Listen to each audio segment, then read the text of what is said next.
Thank you, Mr Deputy Speaker. Mr Deputy Speaker, I'd like to bring to the attention of the House a few basic issues that seem to have been lost in the rhetoric. First of all, I'd like to talk about why this legislation is being brought in and what's different from its previous iteration, namely what amendments have been put in place because of discussions with the university sector and with members in the other House. But first of all, I'd just like to start to point out the hypocrisy of some of the members opposite and their scaremongering about fees.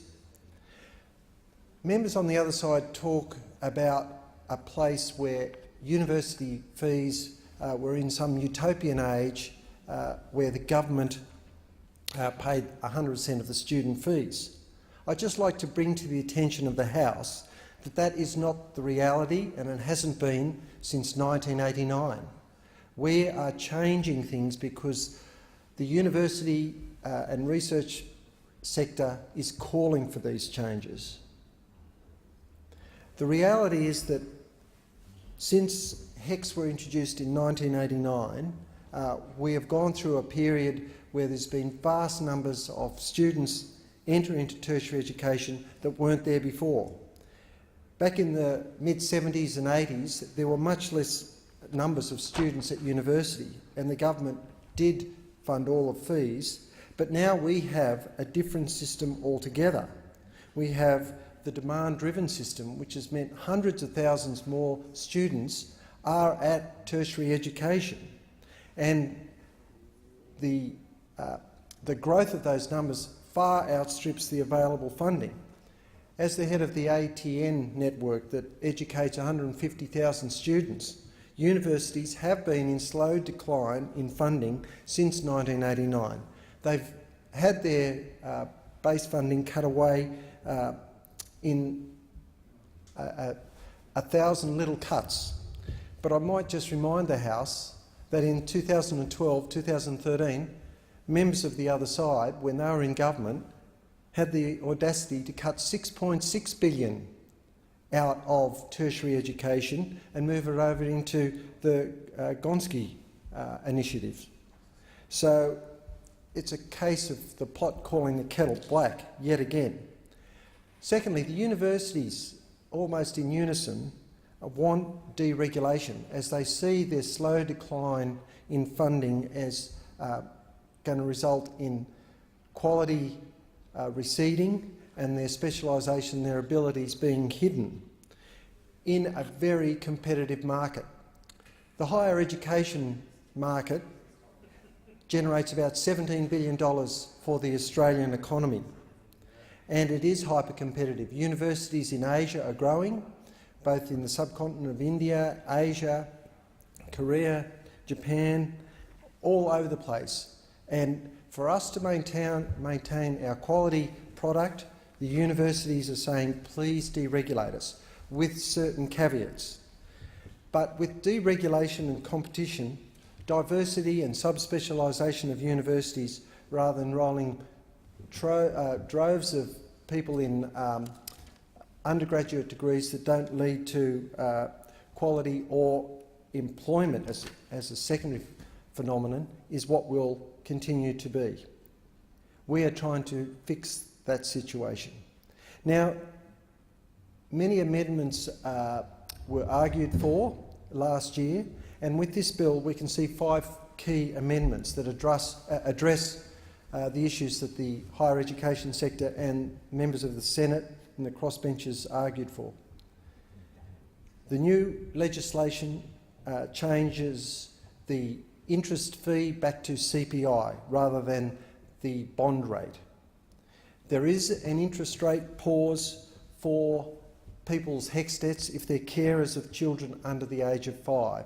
So when they're in their child rearing and at home and not studying and not working, their interest rate or their debt isn't growing. The legislation does introduce a structural adjustment fund to particularly regional universities with the costs of transition and time to adjust to the new way the market would work. There is also going to be a dedicated scholarship fund for those particular universities, some of them in the regions, with high numbers of low SES origin students. And this dedicated fund will be in addition to the Commonwealth Scholarship Scheme that will be administered by the universities. We've responded to criticism about the possible domestic fees matching the international fees, but it is stated in the legislation that domestic fees must be lower than international fees. Also, to strengthen that, the ACCC will monitor university fees. But the aim of what we are trying to achieve with this legislation is, after a review of the demand-driven system, where it was concluded that the demand-driven system has given opportunities to hundreds of thousands of people that wouldn't have gone to university under a fixed number of students at university, we think it should continue. Now, to fund increasing numbers of students in this demand-driven system, the initiative is to expand Commonwealth assistance to students doing diploma courses, advanced diplomas and associate degrees. And we estimate that that'll be 48,000 students a year, costing $371 million. Expanding Commonwealth funding to bachelor degrees at the non-university higher education providers will deliver assistance to another 35,000 students. That will cost $449 million. So we're spreading the opportunity even wider from what it has been with the demand-driven system. And how liberating is that for those 80,000 students that were going to receive no help from the Commonwealth Government will now get the opportunity to share in the benefits of Commonwealth-assisted higher education. As I mentioned, the dedicated low SES fund, and in addition to the Commonwealth scholarships that will be set up by the universities, because 20% of their fees that they charge will have to be rolled into Commonwealth scholarships.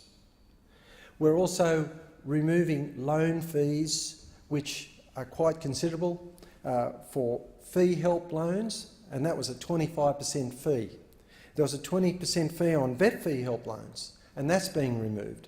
So that will help a lot of people in that education demographic where they're doing vet training courses and leading by alternative pathways through the diploma, advanced diploma and associate degree pathway. It will also, in this legislation, deliver certain funding for the National Collaborative Research Infrastructure Strategy. So that'll be 100 new research scholarships, PhDs, $26 million for research in dementia, $42 million for research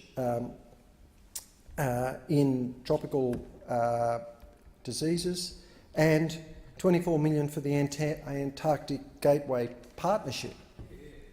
So all of those will be funded with certainty, and I must say the previous government left things in limbo there too.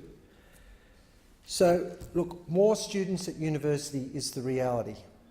I know people on the other side in their arguments refer to $100,000 degrees and all sorts of outrageous claims. But if you look at what the actual peak bodies of the universities are saying, whether it's the RUN group, the Universities Australia group, the Group of 8, the TAFE directors, or the Australian Council of Private Education Providers, they're all in support of the deregulation as long as we put these amendments in, and they have been included.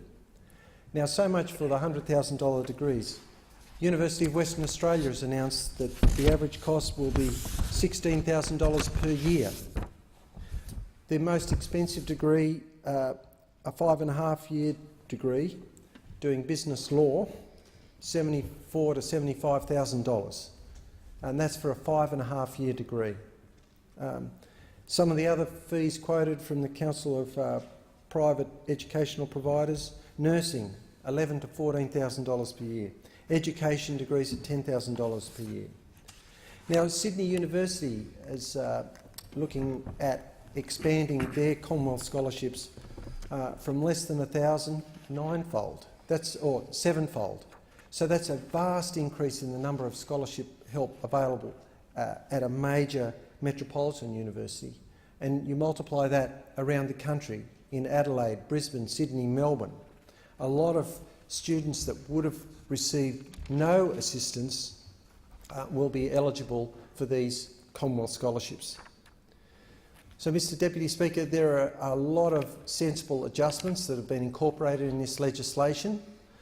As I mentioned, the critical thing for people to realise is the universities are encouraging us to go ahead with this deregulation because we have a huge industry which is suffering from a slow drain and has been long before this current government was responsible for administering education.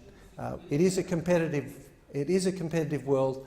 The previous ALP government stripped $6.6 billion out of university, and this is a lifeline that the universities want. There will be many more students available for Commonwealth help, and just all the lies and scaremongering have to be called out for what they are. Thank you, Mr Deputy Speaker. Thank the member for Lyon.